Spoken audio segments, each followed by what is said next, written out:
everybody, this is Keith here of Euphoria Pictures. Welcome back to my channel. Right, so for this video I thought I would take the opportunity to stop by and share with you some of my recent pickups that I've gotten from Second Sight. Nothing too crazy when it comes to this video, 3 titles altogether. It goes without saying all 3 of them are collector's editions, 2 of which are Blu-ray, the other one is a 4K release. Now the 2 Blu-ray releases were actually blind buys and I'm happy to tell you that it paid off big time. I loved both movies, one in particular, and that's the one I'm going to start with. And I can't stress to you how happy I am that I picked this one up, or that I discovered it. The movie is Take Shelter. So like I said, I had absolutely no idea what this movie was about. The only reason why I got it was because of the cast, Jessica Chastain and Michael Shannon. Now, if you're not particularly aware of Take Shelter, Michael Shannon is having nightmares of this apocalyptic storm. And as the movie goes on, those visions start becoming more and more frequent, to the point that his behaviour starts becoming very erratic. He starts ignoring all his family and friends in preparation for this storm. It's one of those movies, I promise you, it's going to keep you on the edge of your seat, because you honestly don't know whether or not he's slowly losing his mind, or is in fact what he's seeing visions of this apocalyptic storm. It will keep you guessing right to the end. But I have to tell you, one of the main reasons to why you would want to watch this one is because of Michael Shannon. This man puts in, hands down, the greatest performance I have ever seen from him. And that's saying a lot when you consider some of the amazing movies that he was in. It's amazing to think that, like, what do you have to do nowadays to even get nominated for an Oscar? Because he was completely snubbed for this movie, which I can never wrap my head around. Trust me, he carries this movie. And like I said, you're going to be mesmerised by his performance. Not that Jessica Chastain is bad or anything like that. She's wonderful in it. But Michael Shannon, he really does steal the show. And it goes without saying, if you haven't checked this one out, trust me when I say it, this is definitely worth taking a gamble on. Paid off big time for me, and hopefully it'll pay off for you as well. The Blu-ray on this one as well, it actually looks fantastic. It really does. I don't know why I had it in my head that it was going to be a very dreary looking movie. It's actually far from it. Maybe it's because of the cover. You just instantly think, yeah, dreary. But no, it's a very colourful movie. It's a very sharp movie. As a matter of fact, I would love to see it on 4K, and fingers crossed that maybe Second Sight might revisit this one and give us a 4K release. Big fingers crossed on that one. And it does come with a DTS 5.1 audio. I'm not going to lie, it's a very front heavy movie. So don't be expecting too much activity there. It sounds exactly how I'm presuming the movie is meant to sound. So all in all, I was very happy with this release. Wonderful movie, a beautiful edition. Quite a lot of special features on there, which I'm looking forward to getting through. What more can you say? So there you go, that is the first title that I'm going to feature in this video, Take Shelter. Right, so moving on to the second Blu-ray title that I picked up, and I am so happy to finally get around to checking this one out. The movie is The House of the Devil. So if I'm right in saying that this is Ty West's first movie, and I've been trying to get this for a while now. Now when I say a while, I mean I was trying to get the Umbrella Entertainment release of it, but unfortunately it's sold out. So you can imagine how relieved I was when Second Sight announced that they were bringing it out, and I have to tell you, they've done a wonderful job in terms of the packaging of this one. But I was told by so many people, so many people, that this one was worth checking out, and they were absolutely spot on. No surprise there. So if you're not particularly aware of The House of the Devil, it's this young girl.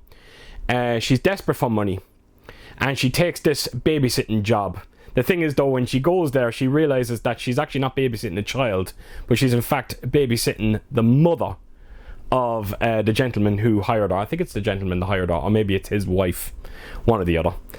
But anyway, as the movie goes on, you find out that there is something a bit more sinister to the plans about having her in this house, particularly during a full lunar eclipse. I'm not going to say anything more about it. There is a cult element to it, and if you do like your cult movies, chances are you're really, really going to enjoy this one. Now, I'm not going to complain here, because like I said, I really enjoyed this movie, and we were checking it up after it, and we realized that it actually had a huge score on Rotten Tomatoes. I think it was like maybe 85-86% on Rotten Tomatoes. And the reason why we checked it up, there's a reason why we did that, was because when we were watching this movie, me and Ellen kept saying to each other, do you know what? It is very, very similar to the remake of When a Stranger Calls. We couldn't believe how similar they actually were, to the point that we actually watched that remake right after this. But the thing was, when we watched When a Stranger Calls remake, we checked the review score on that one, and on Rotten Tomatoes, it was 8%. So this one was 85%, When a Stranger Calls was 8%. I can't quite wrap my head around that one. I'm struggling with it, because there is huge similarities. It goes without saying, yes, it's drastically different when the probably last 20 minutes comes around for this one. But in terms of the babysitter staying in this house, exploring the house, hearing kind of creepy noises, this, that, and the other, it is very similar to When a Stranger Calls, but I just don't understand why there is such a difference between the Rotten Tomato scores. But again, I just wanted to throw that in there because I'm very curious to hear what you think out there. Now, I know there's not a huge fan base out there for When a Stranger Calls, the remake that is. But me and Ellen always enjoyed the movie. And it's probably why I enjoyed this one as much as I did. So yes, very interested to hear your thoughts on that. Now, when it comes to the picture quality on this Blu-ray, now I didn't check it up, but something's telling me this movie was shot in 16mm because it has that soft look to it. It really does. But not only that, this might be hands down the most grainiest looking image I have ever seen. Just check out the opening sequence to it. I couldn't believe how heavy the grain got. But here's the thing. Ty West was going for a certain look for this movie. I think he was trying to give us this kind of 80s vibe. And I have to tell you, he captured it perfectly. That's the one thing I have to give him credit for, because whenever he does a movie and it's held during a certain period, he captures that period perfectly. And this one is absolutely no different. But anyone out there thinking that you're going to be seeing this kind of pristine, sharp image, trust me when I say you are going to be massively disappointed with this one. But I thought it looked great. It really did. I'm not big into the kind of real heavy grain, but when you consider everything that he's going for when it comes to this movie, it just works incredibly well. It also has a DTS 5.1 audio, and I'm not going to say it's the most exciting mix you're ever likely to hear. There is a little bit of activity, but for the most part, once again, it's all front heavy. It gets the job done. So there you have it, folks, The House of the Devil, and if you have checked this one out, please do share your thoughts on it. Right, so moving on to the last title that I'm going to be featuring in this video. It is the 4K release, and it is The Nice Guys. Now, I just wanted to quickly comment on the packaging on this. It is truly, truly beautiful. It really is. It captures the vibe of this movie perfectly. And I am very impressed with Second Sight and what they've done here. And if you're a fan of this movie, I highly recommend looking into this collector's release. So if you're not particularly aware of The Nice Guys, it stars Russell Crowe and Ryan Gosling, directed by Shane Black. Ryan Gosling is a private eye, probably one of the worst private eyes you're ever likely to see. And Russell Crowe is a bit of an enforcer. Both of them are working on cases, and they just happen to be the same case, so both of them come together to try and solve it. Chemistry is absolutely key, essential when it comes to this movie, and Ryan Gosling and Russell Crowe have it in abundance. I am not kidding. You could have the worst story ever, but if those two are in it, chances are they were going to make something of it. Thankfully, the story is fantastic too-ish. But like I said, the real reason to why you would want to check this out is because of the two of these. Now, I don't want to single out an actor because I feel like I'm doing an injustice, but I have to. I can't help it. I have to mention Ryan Gosling in this movie. Because I think when Ryan Gosling gives a bit of a comedic role, I don't think he realizes how good he is in comedic roles. And this is hands down one of his best, no question about it. There's two scenes that stand out for me. Again, I'm not going to ruin it for anyone, but there is a segment in it where he is trying to open a door. I'll say no more about it. And then there's also another scene where he's in a cubicle. Those are hands down his best moments in this movie in terms of just making you laugh out loud. But it has a lot of that going on throughout. And I have to do a big shout out as well, by the way, for Ryan Gosling's daughter in this one.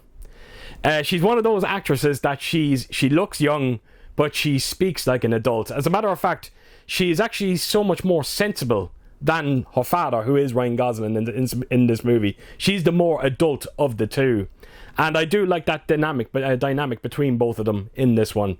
So, like I said, if you have not checked The Nice Guys out, this one, once again, comes highly recommended. If you've seen Kiss Kiss Bang Bang, which was also directed by Shane Black, and you enjoyed that one, chances are you're really going to enjoy this. This almost feels like a spiritual sequel to Kiss Kiss Bang Bang. And again, it's all down to chemistry, because Val Kilmer and Robert Downey Jr. had great chemistry in that movie. The two boys in this one, no different whatsoever.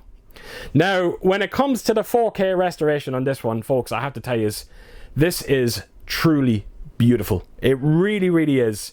Now, it is a 4K upscale. Please, and I mean please, do not let that put you off, because this one is quite a marked improvement over the previous Blu-ray. The palette of this one is very warm, and again, it suits the movie incredibly well. The colours, the implementation of Dolby Vision, I think, is on this one. They look so insanely deep on this one. The image is incredibly sharp, so much clarity to the image. The black levels are unbelievable. There's one segment that really stood out for me for the black levels. It's the bit where Ryan Gosling is very drunk and he falls out of this kind of penthouse down these hills and he discovers a body. Just look at that entire segment, and that's what I call perfect black levels. It's a phenomenal, absolutely phenomenal 4K release, and I can't stress to you how happy I am that I picked this one up. Not only that, but it comes with a Dolby Atmos soundtrack, and I was quite surprised by some of the activity that you hear when it comes to your higher channels. Again, singling out one scene in particular that really stood out for me. There's a bit of a shootout going on outside Ryan Gosling's house, and you're going to appreciate a lot of the activity that you're going to hear, a lot of the overhead channels, and even that low-end bass. Even the guns when they're firing, there's a nice level of punch to them. It's a fantastic Dolby Atmos soundtrack on this one. All in all, I have no complaints. Absolutely no complaints. Hands down, the best the movie has ever looked and sounded. And this is definitely the definitive version to own for the movie. And like I said, it comes highly recommended. So there you have it, folks. That is everything that I'm going to be featuring in this video. And as you can see, I couldn't be happier with all three of these releases. So with that said, I am going to let you go. So as per usual, if you did like what you see here, please do give it a thumbs up. And if you could leave a comment down below. And please do share your thoughts on all the movies that I featured in this video. And yeah, I hope to see you all again real soon with my next one. Until then, I'll see you soon. Bye bye.